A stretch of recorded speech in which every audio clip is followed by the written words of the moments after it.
Hey there, or should I say, Alola. I'm TheSmashWaffle, and that's exactly where we're returning for my next Rivals of Workshop checkpoint. What you just saw was the trailer for my newest fighter, Tapu Koko, the Guardian of Alola. I'm sure many of you may already be familiar with the world's most famous video game franchise of all time, Pokemon, as well as its basic fundamentals. But there's a special kind of importance that comes with the legendary Tapu Koko, both in terms of story and personal connection. Tapu Koko is introduced in Pokemon Sun and Moon as one of the Alola region's guardian deities.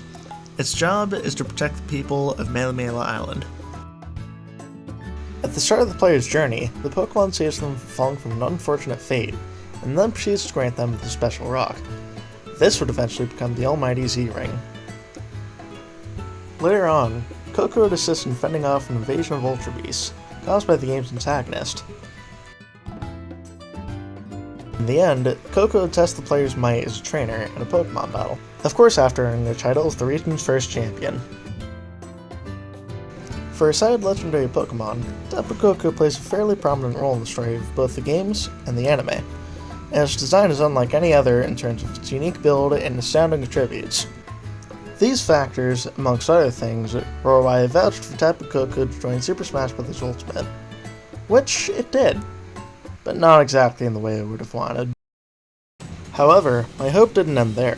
When Rivals of Aether was announced to have mods and custom fighters over 2 years ago now, I knew this was my chance to make the fighters of my dreams into reality.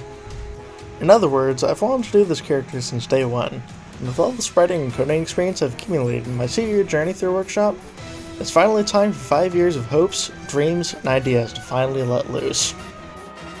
Tapu Koko is very much a lightweight fighter, making it able to move faster and jump higher with ease, although this does come with the cost of being easier to knock out. In turn, Koko has many ways that it can gain the upper hand if need be. All of this reflects his in-game stats in Pokemon.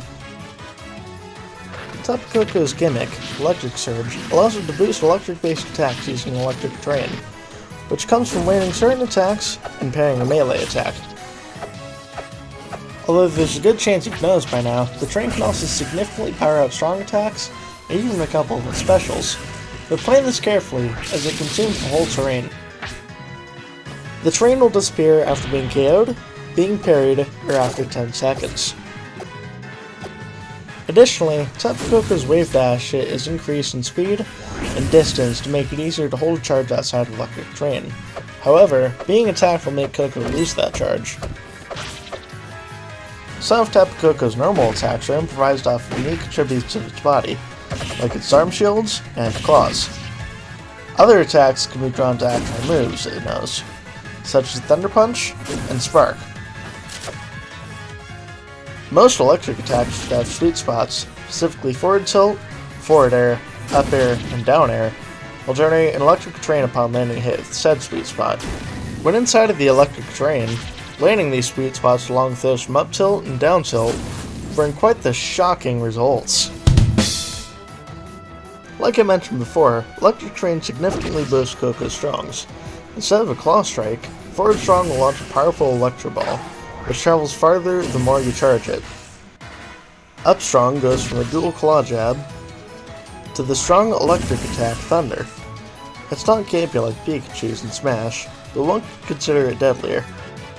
Down strong will make Tapu Koko slam its shields on the ground, but when supercharged, it'll emit a powerful shockwave to either side of itself. For neutral special, Tapu Koko uses the electric move Discharge, engulfing a short radius of itself in a surge of electricity. When supercharged, the move reaches a greater distance around Koko and does a lot more damage. Koko's side special is Quick Attack, a horizontal charge forward that traverses a decent distance forward, albeit it stops upon hitting an opponent or wall, but the last part can be cancelled into an aerial attack of your choice, if it hits. When supercharged, however, the attack becomes Wild Charge, whereas Tapu Koko thrashes forth in a burst of electricity, hitting anyone in the way much harder and covering a greater distance. Up special is the Agile Guardian Flight. Upon taking flight, the move can be steered left and right, and your turns can be sharper by holding down when turning, albeit this might put an earlier end to your flight. The move can be cancelled with Shield or Special. When cancelling a Special in the electric terrain, the move will automatically cancel Tapu Koko's Supercharged Neutral Special. Additionally, Koko will fly slightly faster and charged by the terrain. Tapu Koko's down special is a counter, but not just any counter, however. A counter that unleashes nature's madness. When a foe is struck with this move after Koko counters melee attack, nature's madness will multiply the target's damage by about 1.5. However, if countering projectile, the damage dealt will be 1.5 times the projectile's damage. Tapu Koko's final smash is another from Guardian of Lola, a unique Z move to the Guardian deities. The damage dealt is 75% of the target's damage. Like with all my characters, Tapu Koko comes with a varied collection of alternate costumes, referencing one thing or another. The first three alts, of course, make reference to the other Tapus. The fourth references its shiny colors, and the rest reference other Pokemon and even characters seen in Rivals Workshop. Oh yeah, should I mention, for the first time in a while, a new character of mine also gets a whole new stage along with their release. Introducing Ruins of Conflict, where the Island Kahuna and others come to give their respects to Tapu Koko, and where the player may face it later on.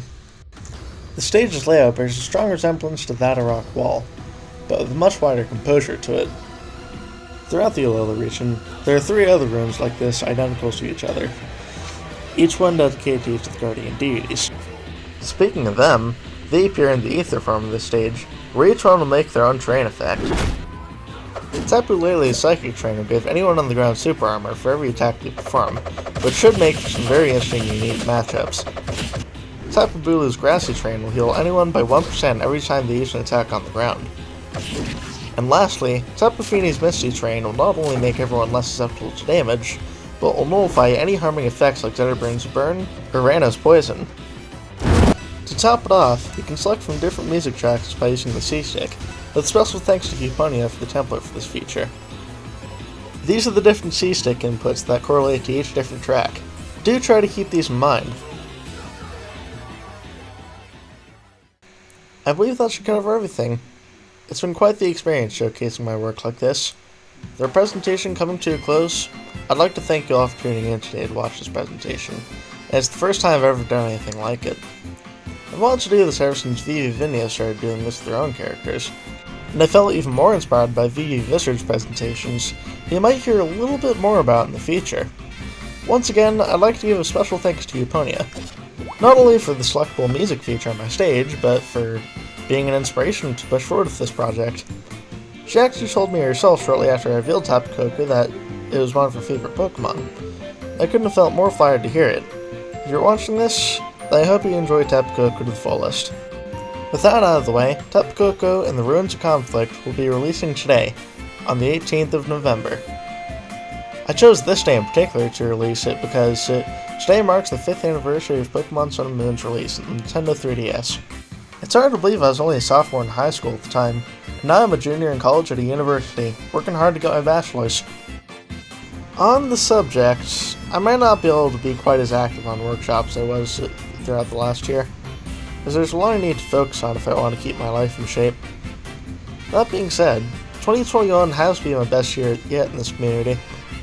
I didn't think I would have been able to release 5 characters in 10 months a year ago, but here we are. And once more, I have all of you to thank for inspiring me to keep moving forward as a creator, and improve myself with every step of the way.